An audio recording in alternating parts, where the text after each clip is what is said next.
Hello, everybody. I'm Captain Jim Palmer, the Dream Business Coach. I'm the founder of the Dream Business Mastermind and Coaching Program, creator of Dream Business Academy, founder of No Hassle Newsletters. I could keep going on about my impressive resume, but I'm also the host of Dream Business Radio, now in its 9th year. Welcome to another fantastic live edition of Dream Business Radio. My special guest today is Mike Capuzzi.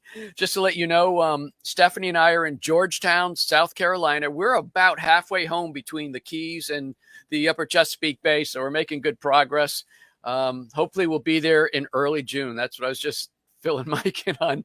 But anyway, this episode of Dream Business Radio is brought to you by the Dream Business Mastermind and Coaching Program. If you're tired of slow to no growth, I'm going very fast because I'm just that kind of person, that kind of guest. And I'm anxious to bring Mike on. If you want to be in the ultimate mastermind, get coached from somebody who's created multiple successful business, multiple streams of revenue, go to Dream Biz Coaching, dreambizcoaching.com. All right, let's get into why we're really here. Mike Capuzzi is an author. He's a nonfiction book coach and a short book publisher. And that's really why he's going to be on for business owners, entrepreneurs, and CEOs looking to leverage the power of a short, helpful book and how to turn your knowledge into more clients. Since 1988, Mike has helped thousands of business owners market their business smarter. He's the inventor. This is how, when we first met many, many moons ago, he's the inventor of something called copy doodles, which are these neat little images you can put in sales letters on websites. If you ever see like the arrows and the hand-drawn, that's Mike, Mr. Copy Doodle. Anyway, since 2008, which is just about the time Mike and I first met, he's been helping business owners become published authors. Now, fast forward to 2019, Mike launched Bite Size Books, which is a new publishing venture founded on the proven formula that he created of creating short, helpful books, what Mike calls shooks, short, helpful books for business owners, entrepreneurs, and corporate leaders. And shooks are the ideal type of book to publish because they're used to create and be read in about an hour, which is about my attention span usually. Anyway, Mike is the author of 15 books. This is the longest resume I've ever read. I'm going to keep going. Just embarrass you. No, Mike's the author of 15 books, including 2 international Amazon bestsellers, the 100-page book and The Magic of Short Books. He's also the host of his own podcast, which I had a small hand in cajoling him, the Author Factor podcast. Michael, that's all I can say, man. You're going to have to carry the rest of the show. How you doing, buddy? I don't think there's anything left to be said. I'm doing good. Hey, a couple quick corrections. Okay. It wasn't 1988. I was still in college in 88. It was 98 when I started my business. And then you and I actually, see, I'm going back even further, Jim. You and I'm like looking at ourselves here going, oh my gosh, a little more gray than when we first met. I know. 2006 is when you and I first met. Is that right? Yeah, 2006. Yep. And just people know, before we lived in the boat, Mike and I lived about 20 minutes from each other in southeastern Pennsylvania. We met at a Chester County Chamber, I think, or an Exton Chamber of Commerce. That's right. That's right. I had my little booth for my business, and Mike walked up. We started chatting. He invited me to lunch, and then he gave me my first Dan Kennedy book, and that really, boom, it all took off from there. Yeah. So we've been friends a long time. And I like to dive into the background. First of all, everybody should know Mike and I have been great friends for a long time. So every question I'm going to ask, I already know the answer to. I'm asking them for your benefit and the people listening to the show. All right. So Mike, I know you've been an entrepreneur for a long time, but I also know at one time you had a cubicle or a nice office. I have no idea. It wasn't both, actually. Okay, so both. So tell us about that. When did you transition, and was there any impetus to causing you to move from W-2 to self-employed? Yeah, it's funny. I just was on another podcast, and it was almost a similar question, so it's still fresh in my mind. Well, first of all, and maybe you don't even know all these details, Jim. So I graduated from Penn State with an engineering degree, and I was very fortunate. I was able to have an internship that turned into a full-time job when I graduated. Yep. So I did engineering. It was in Exton. It was a little company in Exton, Jim, and did that for 3 or 4 years. And I answered a classified ad in our daily local newspaper. Again, you know what that is, for a technical position in a pretty young software company. And I did it on a whim, got the job. And that little software company, I was employee number 57. Oh my goodness. When I started there. And when I left 7, 8 years later, there was thousands of employees, and I traveled the world. That's where I went from a technical role to a marketing role in that company, and then went out on my own in 1998 as essentially a marketing consultant. So Are you an engineer, Mike? Are you an engineer? I have a degree. Yeah, I have a degree Okay. in industrial engineering of all things. And I know that's how you think. I mean, when you're processing, you are bing, bing, bing, like very, very engineering, like, which isn't typical of entrepreneurs. Yeah. Well, no, and you've said that a couple times, and a lot of times when you and I are kind of masterminding privately, I always say, Jim, you just got to let me just get this out this way. Because you know I'm going to jump on it. Yeah. But so it was always along the way. Itch. Oh, I'm sorry. Go ahead. No, I was going to say, I always had the itch to work for myself, and I can't imagine anything. My daughter just was home from college for a couple of days before finals, and she's like, "Hey, Dad, do you think you could ever go back and work for someone?" And I was like, "Hell no!" Oh, hell no! Right? No way. Oh my gosh! So along the way, actually, pretty quickly at that lunch, you and I became friends, and you introduced me to Dan Kennedy, Everything Planet Dan, my greatest mentor to this day. I tell everybody. But you've helped literally hundreds and I guess thousands of entrepreneurs through all your online training and stuff. But somewhere along the line, helping your clients figure out their different marketing and all the different things from headlines, writing copy, etc. You zeroed in, I guess, in the last 4 to 5 years on books, how books become like the number one calling card, if you want to call it. I know some people the biggest calling card or business card, but you really latched on to the power of books. In fact, one of the first projects you and I worked on was a book. Was it Me Inc? There it is. Dream Inc. Look, it's still in shrink wrap. Oh my gosh, Dream Inc. Right? Yeah. So that was awesome. 2007, Jim. That is crazy. So when did you become focused on the books? And I know you still have some private client work that you do.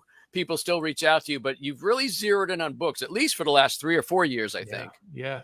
Well, so first book I published and we published because we did it together as a collaborative effort was 2007, Dream Inc. First client book I helped publish was in 2008. A gentleman we both know, Marty, if you remember Marty from Jersey. Yes. New Jersey. But I guess, I've always loved books. I've always wanted to be an author. Never thought I could back in the day, and quickly realized there's really no big magic to it. And just I just enjoy it. So I would just say, Jim, as I'm entering probably that, I don't know if it's the final chapter, the twilight years. Right. I really just wanted to do something I'm ultra passionate about. I mean, I'm passionate about a lot of stuff. Even copy doodles still exist and all that, but I'm not passionate about that stuff. I ran mastermind groups like you do. Mm-hmm. They're great, but I love seeing it going from an idea in someone's head to a printed book. I just think that's so cool, and then helping them use it. So that's why I just said, you know what, this is what I'm focusing on. And the image that I used to promote this, and I can see some of them across your left shoulder. I mean, you've published a lot of these style books. So let's call this your third act in marketing. I don't know, it could be more, but your third act as it relates to books, you created the Shook, the short, helpful book. What was the turning point or the light bulb for you that said, listen, the shorter the book, the more likely it is to get read. So just make sure it's a short book full of great content. Well, you and I can't help ourselves, but when it comes to marketing, we both know, and you've been helpful. I mean, you're right. You were the one that prodded me. I mean, I can remember to the day that you kicked my butt to start my own podcast. 2.5 years ago, by the way, Jim. That was right here in the Floating Home. Yep. It's so important with whatever you do, whether you're a Main Street business owner, a corporate executive, whatever it is. In this day and age, you and I both know it's critical to somehow differentiate what you do, right? And that sounds like a cliche. Every marketer talks about it. Unique selling proposition, unique value proposition, all that stuff. But it's important. And the more I studied nonfiction business-oriented books, and there's a ton of people. I mean, you help people with books. I help people. I just saw this opportunity to sort of fit in this place. And by the way, Dan Kennedy, when he heard about it, he thought it was a very cool idea because the type of book we're publishing, it's about a 1-hour read. the type of the folks that we are targeting and our price point, it just makes us kind of exclusive and unique. And that's critical. And so you mentioned the word shook, short, helpful book. I mean, that's my Big Mac. That's my Whopper everyone has books. You don't want to publish a book. Sorry to say that, Jim. You want to publish a shook. Yeah. Quicker to read, quicker to write, and there's a lot of benefits to that. So one of your books that was the international bestseller was the 100-page book. Yeah. Are you saying you can read that book in an hour? Or what is it, like 22-point font, or are most people really quick readers? No, listen, a 100-page book is about 12,000 words. It's 12 to 15,000 words. That's what the books that we publish are typically about. That is about, for an average reader, it's an hour or so. Some people are quicker. I can do it faster than an hour. Some people might be longer. You might be a little longer, Jim. That's true, because I fall asleep in about 10 minutes. Oh, no, this is exciting stuff. You won't fall asleep. Oh, my God. So let me ask you this. One of the lessons, and I share this all the time, but working with my editor, I learned on my very first book, and I published 6, as you know, but on my first book, I wrote what I thought was just a brilliant piece on newsletter marketing. And I wrote it, I guess chronologically how you do it, ending with a crescendo, like TV shows go like that. Boom, there's the big ending. And said, oh, this is all good stuff, but it's all backwards. You've got to put all the good stuff up front. They said, most people that buy these books, Mike, this was 2008 or 9 when that book was about 200 pages. So it's not where you and I are discussing today. But the lesson was, she said, most people don't go past the first 1/3. They either get bored or they find, oh, I got a nugget or two, and they move on to the next book rather than thinking there's more nuggets. So that was my first inclination. Now it's interesting. Oh, I don't have them here, but so I went from 200 pages. The last book I wrote, Just Say Yes, was much shorter. It was like 100 pages, right? So was that the same thinking? Is that what you help your shook clients with? Yeah, I mean, the answer is yes. I think, if the promise of a 1-hour conversation in print, I think is a pretty compelling promise. I 100% agree that, and this has been happening to me, Jim. I don't know if it happens to you. But I used to be able to read a 200 or 300 page book, business book. I mean, fiction is not a problem, right? Because you get into that, but nonfiction can get a little tedious, right? And these days, I think I don't finish more books than I start. It's crazy. I just get so bogged down. They say it takes forever to say something. So I just think the promise of, listen, it's a real book, so it is a real book, just like your books. But the promise of saying, hey, Jim, you want to learn how to publish a short book? Read the 100-page book. It'll take you an hour. You'll know exactly what to do, and then you can get on with your life. I think that's a pretty compelling promise. Yeah. So I don't want to pick on Phil Brakefield, but Phil, if you write a comment that big, it's covering Mike's in my face, so I won't put it up again. So keep them. Is that what that is? Keep them to 2. Look at the size of that thing. Hey, we love you, Phil. Oh gosh. Anyway, so how do you? I mean, most people that I help, and I've gotten pretty good at it. I think we're doing like over 30 books now with my clients, and we're working on like 3 books right now. But I've sort of got this formula of getting really concise. How do you? I'm just curious, maybe without not giving away any trade secrets, but when somebody hires you to create their shook book, a business book, how do you help them be non-verbose and, I was born in 1942, in a log cabin? How do you get them to distill the message down to 100 pages? All right. So that's a good question. Here's a couple quick answers. First of all, well, not 100%, but a majority of our clients that we're working with are coming through my books. So go figure, right? It's a great little engine I built. So let's pause there for a second. You said most of the clients that are hiring you today are coming by way of your 100-page book. I don't know them. I don't know them. Wow. They don't necessarily know me, but they know me because of my books. So if I was to ask you, what's the number one reason to write a book? You just gave it. Well, it's definitely one, yes, because as you know, they can be used online, offline, and on Amazon, in your website, whatever. It has they're so versatile. Okay.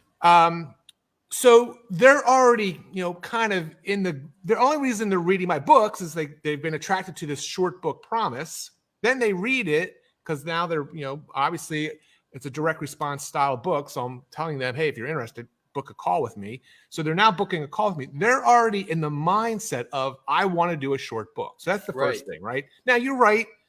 We still work with clients that they can be a little, long in tooth. But we have a system. My engineer brain created a really cool little system, Jim. It's a step-by-step system where I'm breaking it down into chunks for them. And they're basically just working on chunks. And they're working with me directly most of the time. So it's, I'm sort of cracking that whip. So I wrote down 3 things I want to ask you about: short to read, short to write. That's got to be an attractive selling point to working with you, I would think, because most people are like, I'm too busy or I don't have time to read a book or write a book, actually. Yeah. So the world record is 22 days from idea to printed book. Like, that's amazing. Idea to printed book. And we're not talking a book of quotes. We're talking like a real book. Yeah, not one of those books. Sorry, I don't mean to. No. Oh, I just offended it's over somebody. here. It was a real. Now listen, my client has a team, right? Okay. So she had a team of people working on pieces. So it wasn't like she sat there from A to Z. But yeah, I just interviewed a guy on my podcast. It took him 7 years to write his first book, Jim. 7 years. And now, long. like, I was just, you and I were talking about this offline. This was the guy I was telling, like, as soon as he heard about Shooks, he's like, I'm writing a Shook. So, he's supposedly going to be working with us here shortly. But yes, it can. Listen, these aren't meant to be the next War and Peace or the next Hemingway, masterpiece, right? These are marketing and sales tools in the form of a book. They're short. They are helpful. I am a stickler for good content, Jim. And it has to be a good, helpful book, but they're not meant to be literary masterpieces. So just out of curiosity, are any of the Shook books that you've helped people, are they like parable? Are they storytelling? Or are they like step 1, 2, 3, this is why you call me? Like, I'm just curious what makes them, other than the short size, what makes them? Yeah, that's an interesting question. No, they're much more how-to guides, tips and tricks books. I'm looking at our, part of our collection here, how to keep your teeth for life, how to do a living trust. I mean, it's not prose. So for the most part, these are, either how to achieve a specific goal, or how to learn how to do something specific. And I know this is probably a hard question, but because every book will be different, but are there calls to action throughout, or is at the end of the book, hey, if you've enjoyed this information, here's what to do? Yeah, I mean, here's one of our recent client ones. This gentleman's a lawyer. He does living trusts. So again, we have a formula, engineer brain, right? I don't deviate from this. I used to in the beginning when I first started really working heavily on these with clients, but now the very first page of a Shook, Jim, the very last page of a Shook is what we call our passive call to action. And then we have so that's sort of the secondary one where someone's not ready to book a call. Because most of the time, the active call to action is book a call. Book a call, schedule, come to our store, come to our office. So that's the primary thing you want a reader to do. A lot of people aren't ready for that. So we have the passive one, which is basically an information exchange for a name and email. Right. And yeah, it is bookended. It can be peppered throughout the books. I will say, though, I'm not a fan of people who are like, every chapter or every, I think it can get a little, too much. It's interesting when I get on, especially if I'm doing a live, which is pretty rare that I do a live with somebody I don't know, but it's like, I'd say, listen, if you answer every other question with your URL, I won't publish the interview. Exactly. Yeah. We're here to serve the audience. And if you do that well, they're going to connect with you. So I think that translates the book. I think I was reading all over your blog, which your website looks great, the Mike Capuzzi website. But I think I saw somewhere on there it says salespeople use brochures, experts use books. Like, I mean, that's one of the things. And a book will make you the expert simply because you have the book with your name on it. It's like the transference of authority, right? Yeah, I would say you're perceived as the expert because there's probably a lot of people that have written a book that aren't really they're still not necessarily have mastered their craft, and maybe they don't necessarily that might be a little critical, but definitely perceived. So let's just look at a local business owner, for example. Let's look at a dentist. Okay. The dentist I used, who was in your hometown, he was part of that group I ran. He finally got a book written. It wasn't the right book, in my opinion, but he finally got it written. But here's a dentist who's written a book on a very specific topic about dentistry, very specific issue, versus the guy 200 yards down the road who hasn't written a book. And if someone is coming in and trying to compare apples to apples, the person who's written the book typically elevates him or herself just by the very perception of being a book author. So that brings me to a good question. I think writing the book is half the battle. So, okay, congratulations. You have a box full of books in your office, or it's on Amazon. Yeah. Marketing it and promoting it is the other half. So speak about that, and maybe even tie into, I think we're talking about Mr. Mercury, if I'm not mistaken. But yeah, you're right. Yeah. Who's So retired, by the way. Yeah. Okay. I thought he did. So how does he use his book? Only with prospective people that come in, then they get it? Does he was direct mail? First of all, he wrote a textbook essentially, but Okay. he was speaking a lot. He was on radio a lot. So he was doing a lot with it, but it was like a big book on, who wants to read that? But no, I always say, Jim, it's one of my mantras. Honestly, and I don't know if you agree with this, but I believe writing the book is actually the easy part. The kind of books we're talking about, right? We're not talking about your life story here. We're talking about a short, helpful book. So writing it is actually the easy part. The consistent and persistent use of it and promotion of it is the hard part. Yes. So it's because you're right. You probably know from clients. I know boxes of books sitting unused, which unfortunately everyone gets all excited. Their book comes and it's really cool for for a couple of days, and then they're off onto something else. And that's not good. Yeah, typically when I'm doing an interview, well, we're in travel mode, so everything that's loose has been put away. I managed to put my hand on one book, but mostly I always have a book sitting on the side when I'm on camera or something. I usually have the guitar that Phil Brakefield gave me back here, which is my logo and stuff. So you're always promoting. But the other thing, which I think is interesting, is if you're doing interviews like this, I call it seed planting language. So, that's interesting. So I was talking with some people, it's interesting in my book. In my book, Decide, I wrote about this, so you can drop it in.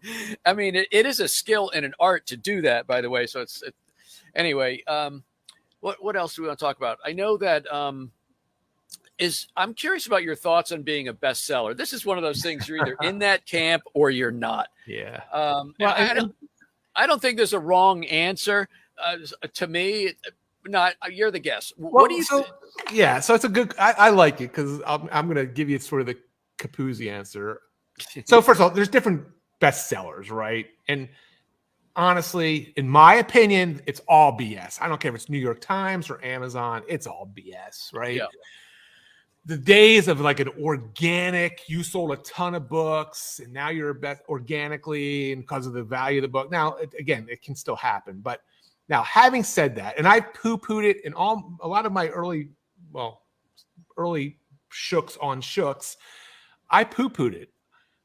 Having said that, though, and you may recall you and I talking about this, I did want to know if I could do it. And there's different ways on Amazon. There's sort of this hacked way of putting your book in a really obscure category and, selling 5 copies. And now by the algorithm, at 11:58 on a Sunday evening, 5 copies sold. And that can potentially work. I don't know if they've updated it since, but that's not what we're talking about. I wrote the 100-page book, Jim.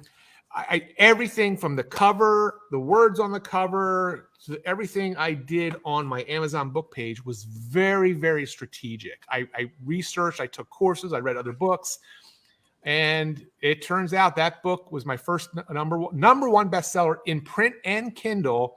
And Jim, it was a number one bestseller from July when it launched, or maybe it was early August, for another 7 or 8 months. We sold thousands and thousands and thousands. Legitimately, without kind of maneuvering anything. And all I did was, and the way Amazon works, and again, I am not an Amazon bestseller expert, but once it starts getting traction, then the algorithms, it's kind of like social media. Once a post becomes popular, it rises up, right?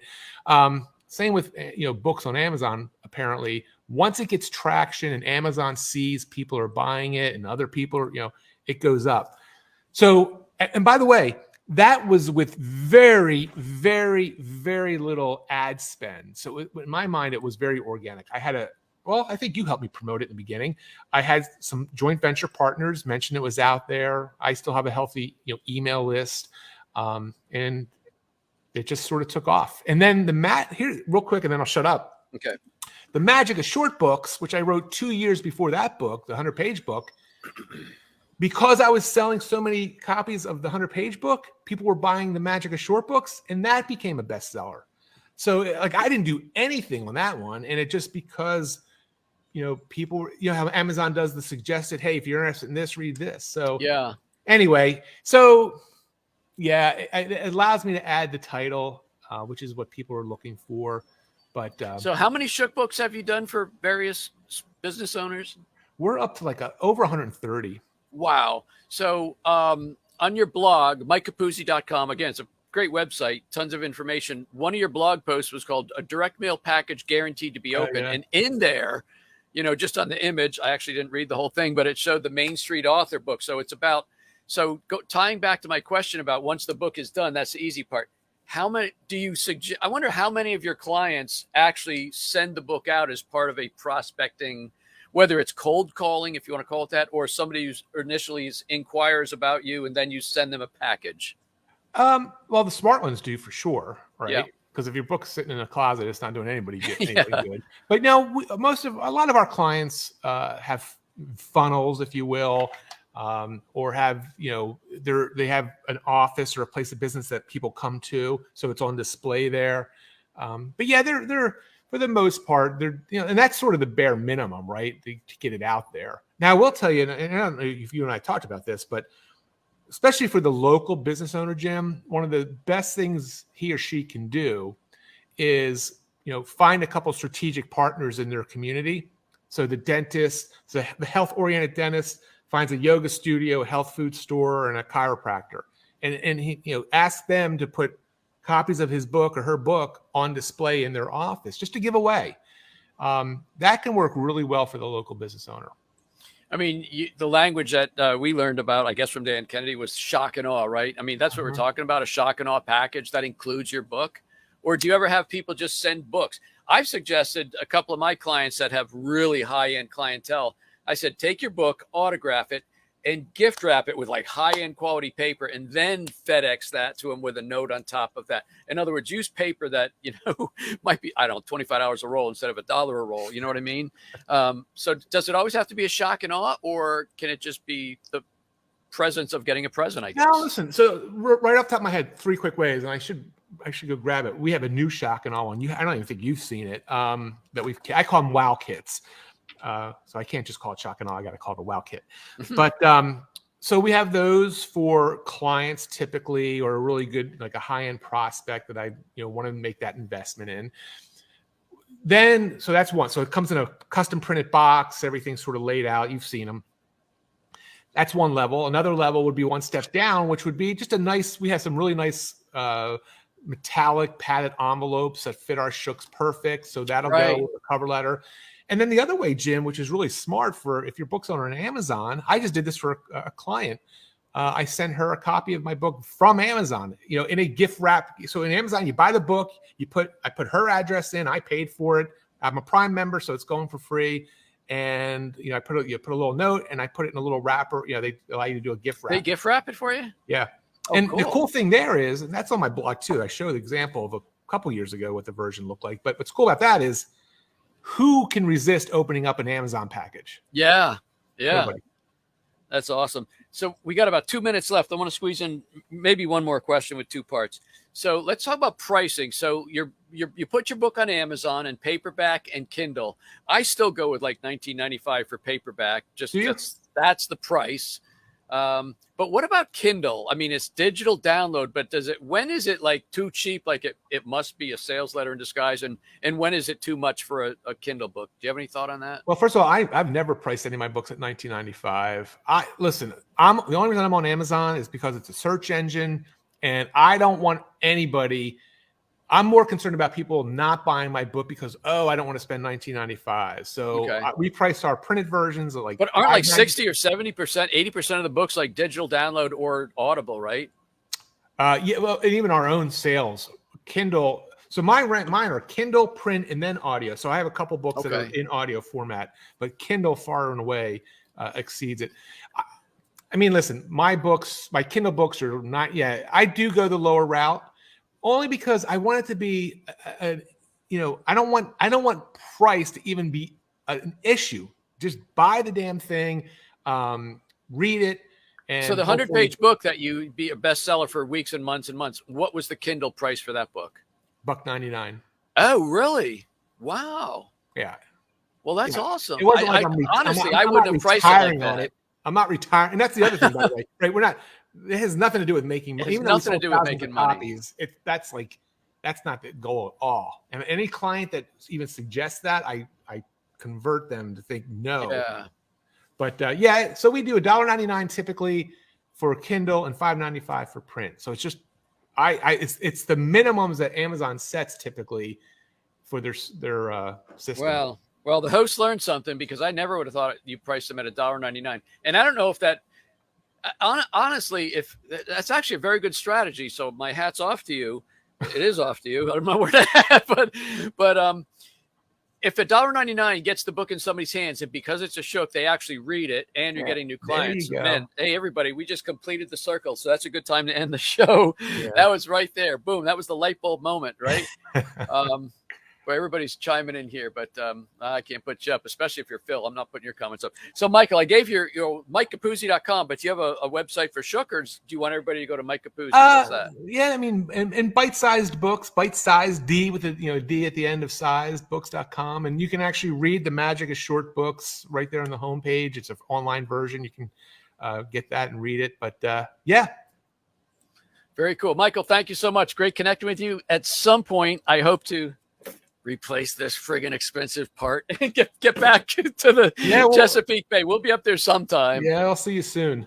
Yeah, look forward to it. Thanks, buddy. Thanks for coming on. Stay well. Folks. Yeah, that wraps up this very special interview with Mike Capuzzi. And boy, anytime the host, somebody smart like me, learns something. I'm just kidding. Very tired here. Anytime I can learn something, that was a big aha moment. So I'm going to actually take that and run with it. So I highly recommend you connect with Mike. Look, even though we do the same thing, people sometimes go, why do you have so many coaches and people who help books? Because it's a very big world. It's a big pie. Check your thinking on that. If you think, I'm not going to interview somebody like Mike who does exactly what I do or something similar, that is very, very bad thinking. So it's poverty's thinking. So anyway, connect with Mike at MikeCapuzzi.com and the other websites he gave you. Connect with me at GetJimPalmer.com. I had to GetJimPalmer.com because if you go to JimPalmer.com, you got a guy who used to pitch and now he does underwear commercials. Well, he used to do that anyway. Connect with me also at Dream Biz Coaching, DreamBizCoaching.com. Remember, you can get free digital copies of all my books. This is part of my legacy program, not my other program, not to be confused with, but all of my Kindle books or at Shook Books at Barnes & Noble and the iBook store for the Apple. I made all my digital books for free. So far, I know about 35,000 books have been downloaded since I did that almost a year ago, thanks to David Phelps, a good friend of ours. But until this time next week, God willing, from a different location, I'll bring another great interview. I'm Captain Jim Palmer. I am the Dream Business Coach. You take good care. Thanks, Mike.